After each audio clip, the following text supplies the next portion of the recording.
Ela atravessou o oceano inteiro para recomeçar e meses depois o mundo inteiro parou.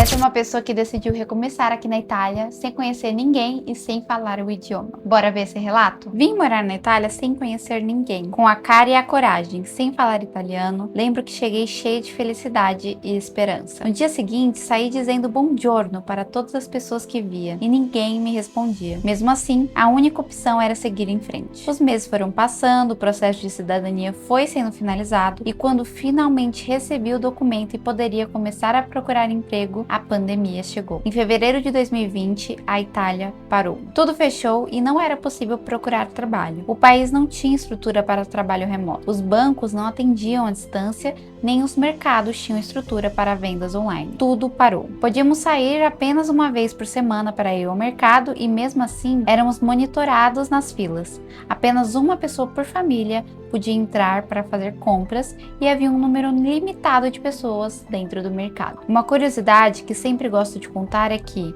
ao contrário do que aconteceu em muitos países, aqui na Itália não faltou papel higiênico nas prateleiras. O que desapareceu foi a farinha. Afinal, estamos na terra da pizza, da massa e do pão. Quando ele voltou aos mercados, cada pessoa só podia comprar uma quantidade limitada. Não tínhamos carro nem bicicleta. Fazíamos compras para cerca de 15 dias e carregávamos tudo em sacolas por uma caminhada de aproximadamente 15 minutos até em casa. O que seria tranquilo se não fosse o peso. Mas esse não era o maior problema.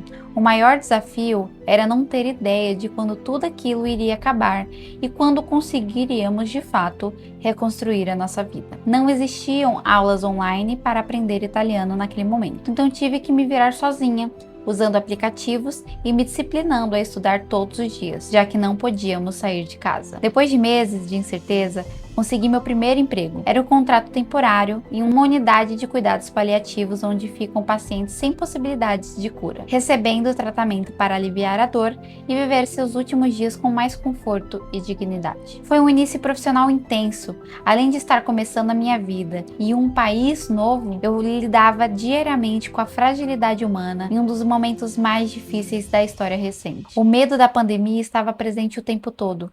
Não sabíamos exatamente o que era e o que estávamos lidando e todos tinham receio de se contaminar. Como muitas pessoas evitavam o transporte público, nossa comune criou um incentivo para a compra de bicicletas e patinetes, reembolsando até 80% do valor. Encontramos uma promoção de bicicletas por 80 euros e compramos duas. Alguns meses depois, recebemos o reembolso prometido. Naquele momento, aquilo representava muito mais do que uma bicicleta. Era uma forma de manter alguma autonomia em meio ao caos. Enquanto isso, meu marido enfrentava outro desafio. Sem documentos definitivos, ele não podia trabalhar. O processo, que normalmente já exige paciência, atrasou cerca de um ano por causa da pandemia. Quando finalmente conseguiu sua documentação e recebeu sua primeira oportunidade de emprego, totalmente remota, surgiu mais uma aventura. Ele precisava retirar os vales-refeição na sede da empresa. Como já estava trabalhando em um período integral, pediu para que eu fosse buscá-los.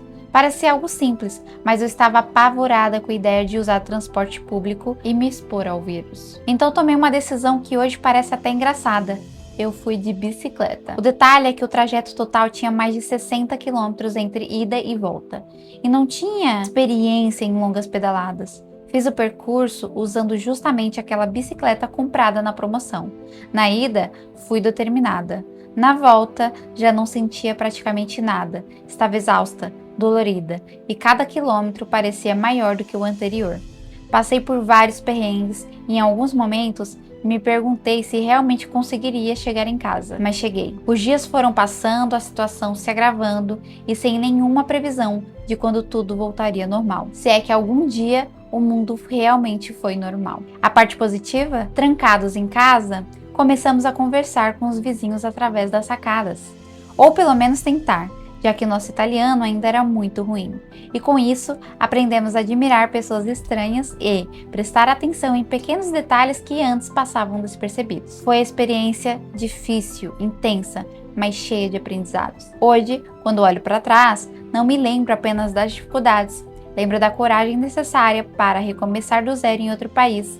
Me lembro da persistência para aprender uma nova língua sozinha, do primeiro emprego conquistado em meio a uma pandemia, dos quilômetros pedalados por necessidade e das pequenas vitórias que pareciam enormes naquele momento. E se me perguntassem se eu mudaria algo sabendo como seria, eu digo que não, porque se não tivesse sido assim, eu não seria quem sou hoje. Acredito que tudo tem propósito, só precisamos olhar as situações por outro ângulo.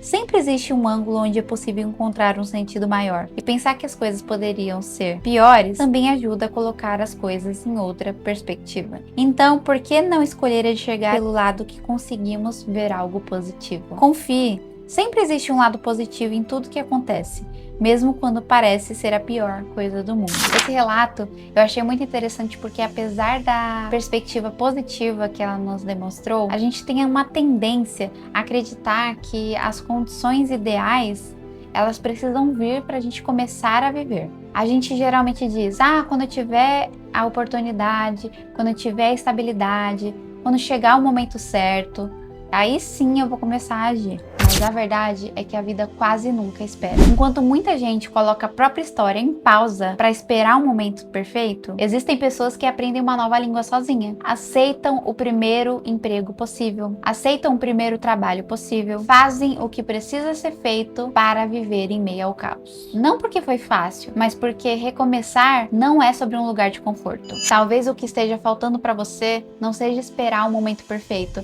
mas sim começar a agir pelos seus objetivos. Porque quem consegue aprender a agir nos momentos difíceis, cria uma força que nenhuma fase boa pode te ensinar. Toda semana eu compartilho histórias de recomeços aqui. Não esquece de dar o like, deixa seu comentário, segue para acompanhar todos os episódios do RVA. Tchau!